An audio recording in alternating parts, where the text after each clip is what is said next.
Sa panahon ng mabilis na impormasyon at kaliwat kanang balita, kailangan mo ng isang channel na mapagkakatiwalaan, diretsyo at para sa bayan. Ito ang Balitang Pambansa, ang iyong bagong tahanan ng mainit na issue, tunay na impormasyon at mga balitang hindi mo dapat palampasin. Mula sa mga trending na kaganapan sa social media hanggang sa mga seryosong isyong pambansa. Bantay kami sa bawat sulok ng bansa para sa iyo. Hindi lang basta chismis, kundi validated news, mga impormasyon na may batayan at mga kwento ng tunay na buhay Pilipino. At kung gusto mong laging nauuna sa kaalaman, huwag kalimutang mag-like, mag-share at higit sa lahat, mag-subscribe. Dahil sa Balitang Pambansa, balita mo, boses mo, bayan natin ito.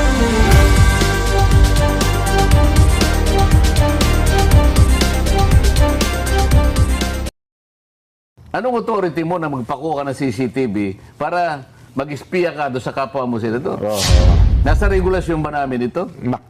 Anong masama ba kung sakasakaling may pumunta nga sa opisina ko? Lahat ba pakikialaman mo kung senador ka? Lahat ba pakikialaman mo kung sino-sino ang pumupunta sa opisina ng bawat senador? May authority ka ba na gawin yun? Grabe, nakakayaw Makakarating tayo sa usapin na yan eh.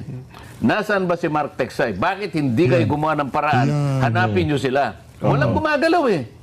Saan tayo magsisimula ngayon? Patatawag mo yung notaryo publiko? Hindi, pansin lang ho natin mga kababayan. Sa bawat interview nitong si Ping Lacson, lagi ho niyang sinasabi na meron daw ho siyang surprise witness. Marami daw mga pangalan pang mai-implicate dito sa flood control scandal na to. Para saan? Para hindi hanapin ng ating mga kababayan yung mga pangalan na sinabi nitong si Master Sergeant Orly Gutesa doon sa huling hearing ng Blue Ribbon Committee. Bakit? Yun ang tanong bakit hindi mo ipatawag yan si Congressman Eric Yap? Dating ano ho yan, appropriation chairperson. Bakit hindi mo ipatawag yung si Mark Texay? Di ba?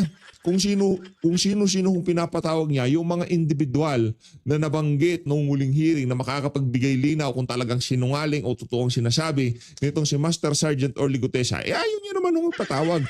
Ano ho ba ang pinakamagandang paraan para ma-discredit ang isang witness? Lahat ng tinawag niya, lahat ng binanggit niya, ipatawag mo. Ngayon pagtatatanungin mo, yun bang sinasabi nitong si Master Sergeant Orly Gutesa tutugma doon sa mga alibay nitong mga nitong mga witness na to? Tama ho ang sinabi nitong si Senator Rodante Marcoleta. Ha? Itong si Master Sergeant Orly Gutesa, siya ho ang pinaka-credible na witness sa lahat ng nagsasalita dito sa issue ng flood control project na to. Kung sino pa ho ang pinaka-credible, siya naman hong sinisiraan ng ibang mga senador dyan. Pero bago yan mga kababayan, siyang like at siyang subscribe. Masaya na ho tayo dyan sa mga gusto sumahal sa ating community. Yung join button, nandyan lang ho sa baba. Ang sabi ko sa iyo, Zaldi ko, uwi ka na. Umuwi ka na, baby. Di ba? Ayan o, marami na nag-aabang sa'yo sa airport. Hindi ka naman masisiro. Ako, susunduin kita. Yan ang sigurado, Zaldi ko. Di ba? Yan nung yan nung mga kababayan nating gigil na gigil diyan sa uwi nitong si Zaldi ko. Yan ho, hindi ho sila masasatisfy. Hindi ho yung tipong hindi sila yung masosolve na. Kumbaga pagkabusog na, ayaw mo na. Okay na yun eh. Ito ho, hindi ho yan eh. Kumbaga appetizer pa lang ho yung si Zaldi ko. Wala pa ho tayo doon sa wala pa ho tayo doon sa main course. Ang main course natin, yung talagang pinananabigan natin, gusto ho nating mayari dito sa issue na to, si Martin Romualdez at ang ating dessert, itong si Marcos Jr. Yan ho kasi hindi ho mangyayari lahat ng kabalintunaan na yan, ni Senator Rodante Marcoleta, kung talagang siniyasat nitong si Marcos Jr. ang 23, 24, 25 national budget. Oy, alika nga kayo dito. Mga walang nga kayo, mga congressman kayo, mga walang kabusugan kayo. Bakit ang dami ng program appropriation dito? Anong gagawin nyo dito sa mga to? Ang dami nating papagawang classroom, kalsada pala yung iba. Ang dami nating papagawang classroom, di ba? Ang dami nating papagawang mga infrastructure. Yun din pala papagaw. naikutan ho talaga nila. Nakakita ho sila ng loophole para malaya ho silang makapagnakaw. Eto, ano na ho tayo kay ate girl. Saldico, uwi ka na. Ba yan, oh? Oh, si ate girl, oh. Oh, nasa airport na siya, oh. Uwi ka na kasi. Oh. Oh, di ba? Yan ang sinasabi natin. Hindi ka masisiro, Sadi. Pagka umuwi ka, sigurado namin sa'yo, ika nga, malupitang pagsalubong ang amin. Magpapatawag tayo ng banda, magpapatawag tayo ng yung mga babaeng, mga majorate, no? Papatawag natin yan. Pagka umuwi itong si Saldico, yung welcome talaga, yung welcome celebration para dito kay Saldico. Mantakin niyo mga kababayan, itong si Saldico, hindi ho siyang mastermind. Pag umuwi ho siya dito at ika nga nabulalas na sa buong sambayanan kung sino nga ba ang amo niya, doon pa lang ho magkakaroon ng kapahingahan ng sambayan ng Pilipino dito sa issue na to. Dahil yan lamang mahilig kayo sa multo, itong ginawa niyong issue na to, mumultuhin kayo nito habang buhay. Para dito kay Marcos Jr., huwag mong sabihin sa amin na wala kang pananagutan dito, walang hiya ka. May kaalalagyan ka dito sa isa na to, tandaan mo yan. Mangibabaw yung negatibo dyan. Yan. Oo. Gamitin ang social media para ang tao malinawan, ang malabo, di ba? Oo. Para maituwid ang mga binabaluktot. Opo. Hindi yung kabaligtaran. Oo. Kasi kapag puro katwiran ng namamayani, puro katotohanan, safe ang mga tao. Oo. Nakagagawa ng kabutihan sa kanyang kapwa, sa kanyang pamilya, at sa pambansang kalinangan, Opo. development. Pero kasi kapag pinagtatakpang ka, meron kang hindi naintindihan, pati pagdidesisyon mo Oo, medyo makukompromiso problematic . Oo. Lalong-lalo na ito, tinutukoy natin dito kung paano natin may sasalba ang ating bansa. Paano natin marirecover, paano natin maihinto ang napakalaking korupsyon na nangyayari sa magitan pa lamang nitong flood control projects na pinagtatalunan natin. Dito makikita mo, ang nakakatakot dito, ang pinakamalaking tragedy dito, trahedya dyan. Opo. Yan. Hindi yung ang tao makaalpas sa hustisya . Kasi dito sa pagtatakip nila, baka sakaling, ang kanilang pasya rito, ang kanilang kagustuhan dito, mapagtakpan, maproteksyonan ang mga taong dapat ay magkaroon ng dapat ay managot. Oo. Ang ang objective natin, makita natin, matukoy natin ang mga taong dapat na managot sa mga nangyaring ito . Sila naman, kabaligtaran ang kanilang pakay. Oo. Maisalba sila, mapagtakpan sa pagitan ng pagliligaw sa ating mga kababayan kung sino talaga ang may kasalanan. So, nailigaw sila. Hindi yun ang pinakamalaking trahedya . Ang pinakamalaking trahedya dito ay mangingibabaw yung kamalian . Mangingibabaw yung kawalang hiyaan . Nako, totoo. So, pagka yun ay nangibabaw, yung katwiran na ngayon, napailalim, mas malaking problema ng isang bansa . At yun ba, papayagan natin? Di ba? Oo. Magkakaroon ng distrust ang mga tao sa kanyang pamahalaan. Wala nang maniniwala . Hindi mo napanagot . Ang atin nung nakikita dito, si VP Sara, kahit anong gawin niya ngayon, kahit anong gawin niya, mag-enjoy siya, tipong banatan siya, walang problema. Sagutin niya, hindi niya sagutin, walang problema. Ang atin nung nakikita dito, si VP Sara, sure win na ho talaga. Pagka administrasyon na to, hindi ho nila na-resolve itong issue na to. Yung mga ilalatag nila mga dilawan, pinklawan, Talyanista, Ensaymada, Dilawan na line up sa 2028 election. Kasi lahat ho yan bumabagsak ho lahat sa election . Lahat ng ginagawa nila na yan, yung ginawa ho nilang pagnanakaw dito sa mga maanomalyang flood control project na to. Ano ho yan? Tayo naniniwala. Sa tingin natin yung porsyento niyan, talagang preparation yan para sa 2028 election. Kasi bubuhos ho talaga na sila ng napakaraming pera noon. Ang mangyayari ko kasi dito sa 26, sa susunod na taon or 27 or 27-28 budget, mahihirapan nung silang gawin yan kasi malaki-laking pondo ang kailangan para tumakbo ng pagka-presidente. Yang si Martin Romualdez, ambisyoso ho yan. Kahit wala akong alam, inutil o ika nga pabigat lang sa bansa na to, pinipilit pa rin ho niya na maging presidente sa 2028. Kaya siguro talagang ginawa ho nila yung mga kabalintunaan na yan. Kaya para mantakin niyo ho mga kababayan, sinabi ni Master Sergeant Orly Gutesa, mali-maliit ang Rimowa na bag na naglalaman ng 45 million pesos kada isa. Ganun ho katindi. Ang mangyayari ho siguro sa 2028, bahagi yun ng kanilang gagastahin sa kanilang kampanya. Hindi ho malabo.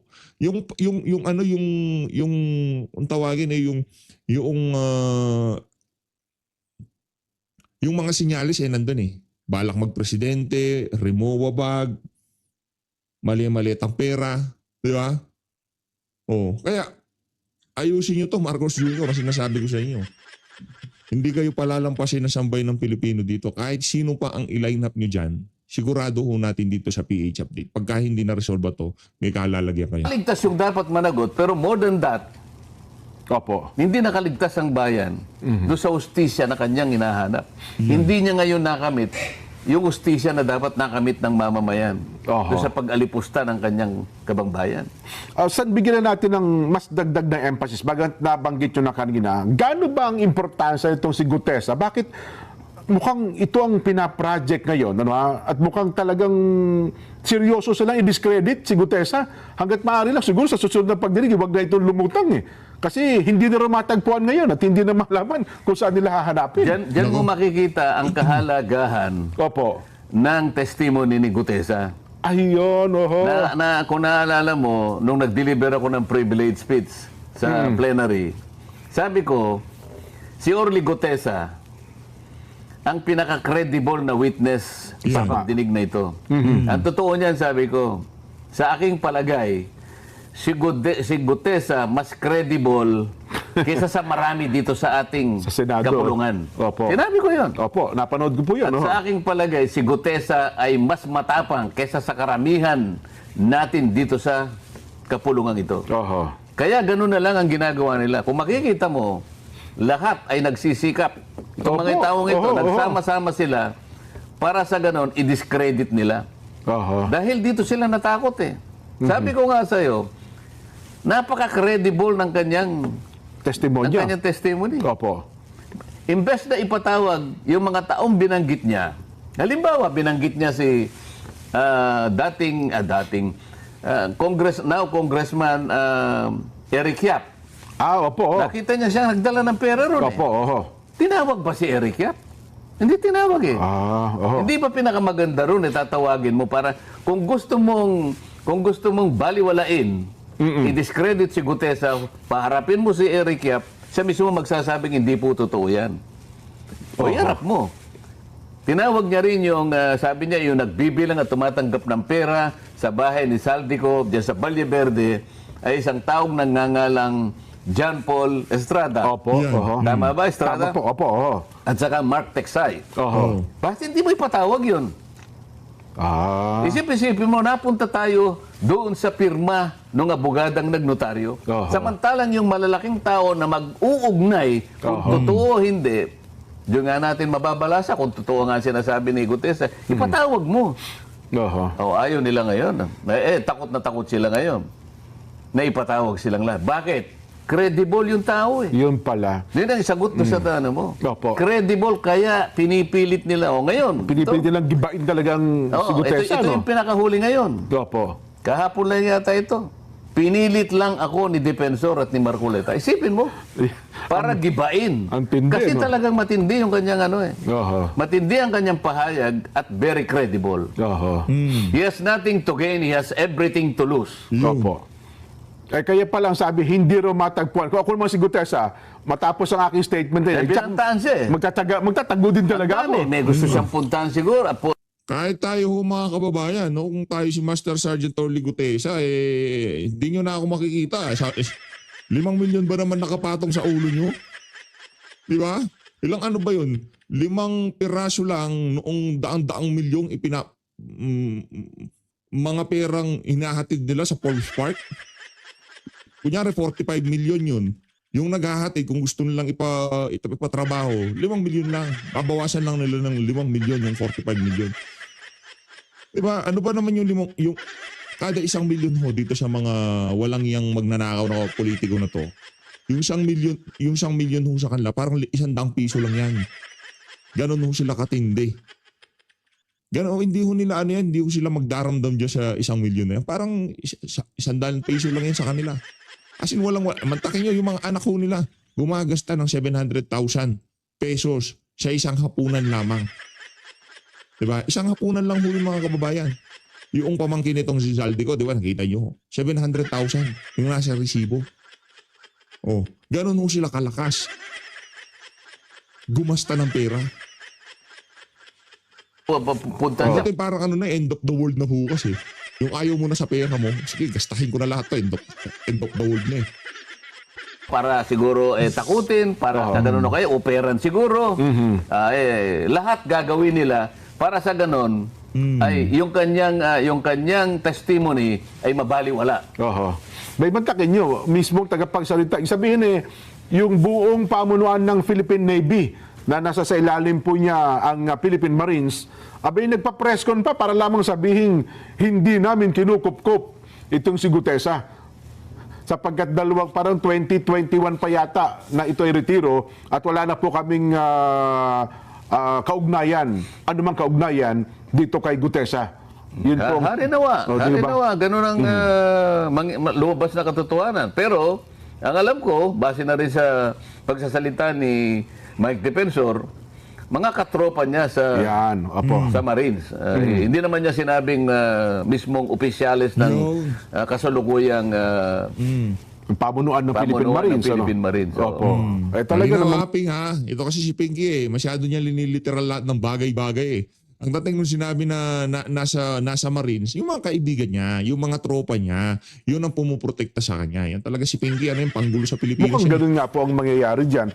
So, yun pala. Ngayon natin naunawaan at sana nare-realize din ng ating mga taga-subaybay sa kaya ko po pinabigyan ng emphasis sa inyo para ma-realize nila, ganun pala.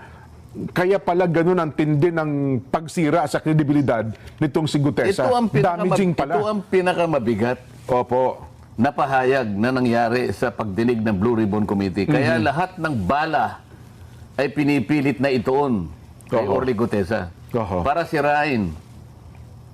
Para sa ganun, pahinain yung inilabas niya na pagsasalaysay sa Blue Ribbon Committee. Sa anumang paraan. At ang paraan na ginamit nila ay puro kasinungalingan. At meron pang lumutang na hinuha. Naku, yan anya, 30 minuto bago yung aming pagdinig, dumaan sa opisina ni Senador Marcoleta, kitang-kita namin sa CCTV.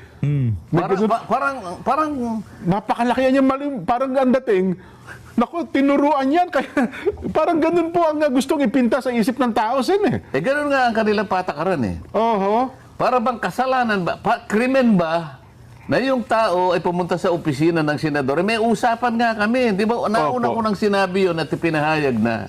Sabi ko, sige, hindi kita kilala. Ngunit kung talagang tama yung sinasabi mo dito sa salaysay mong ito,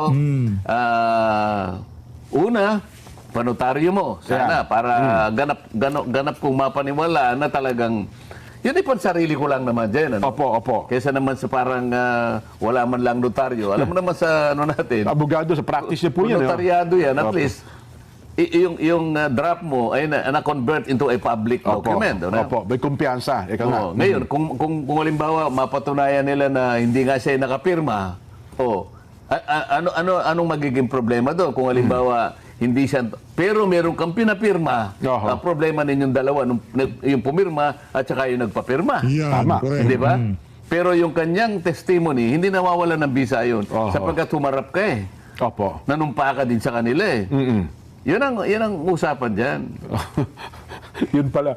Pati ho yung lugar na pinagkitaan niya pati restaurant pinayata yung mga video footages Para bang is there something surreptitious? Oo. O halimbawa, sabi ko sa kanya, okay, panotary mo yan at kung talagang buang loob mo, nakapag-isip kang mabuti, di pumunta ka ako sa Senado bago alas 9. Ayan, Dahil sa mag-uumpisa ka ako ang Blue Ribbon Committee hearing ng alas 9.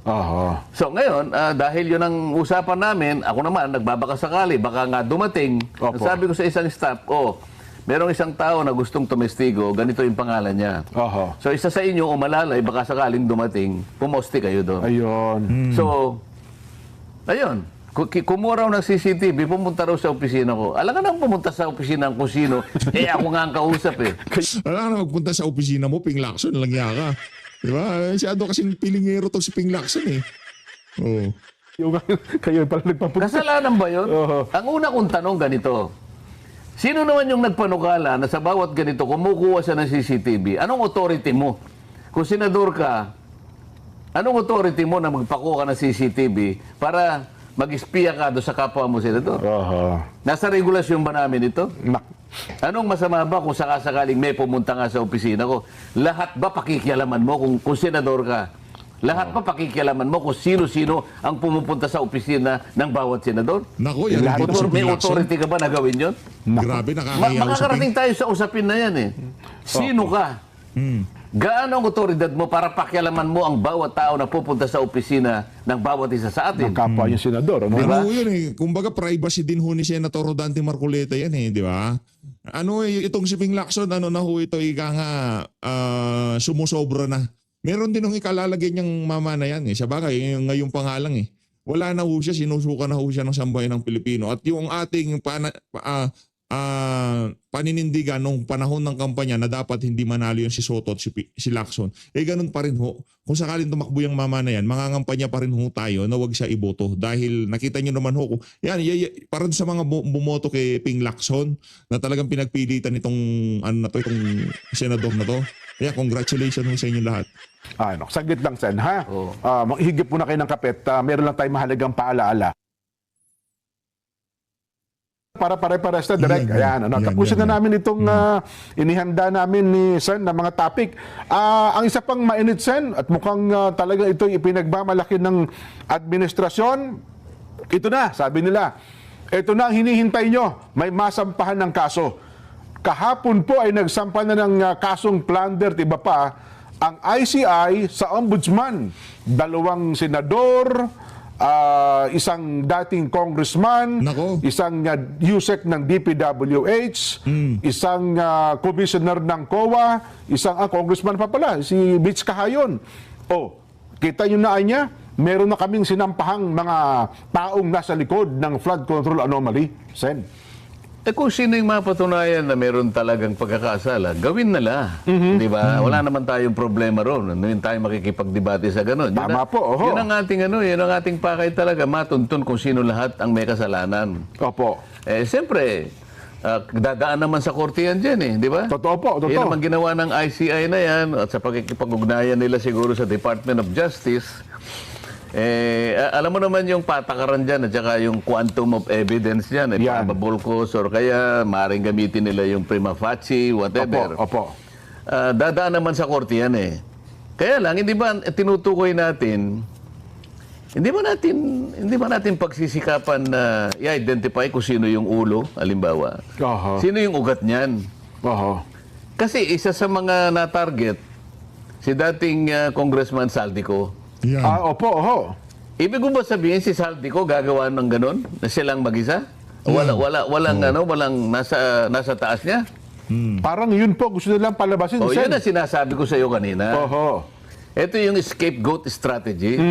Di ba? Opo. Para bang napakapangyarihan ni Saldico. Oho. Kasi ang sabi nga nung pinakaulo ng institusyon, ako kanya general supervision lang ako eh. Opo. I have no control over the chairman of all committees. Opo. Lalong-lalo na yung Appropriations Committee.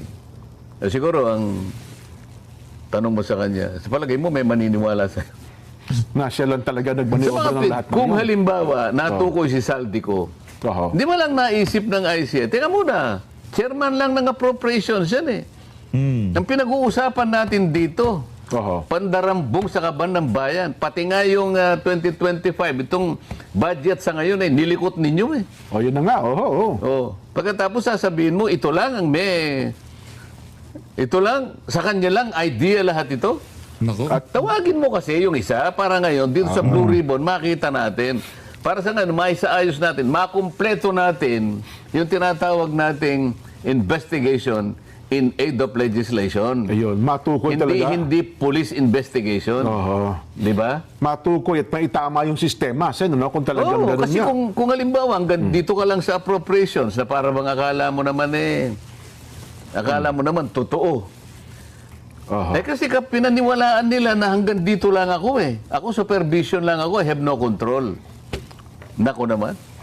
At yun namang sa DPWs hanggang USEC lang.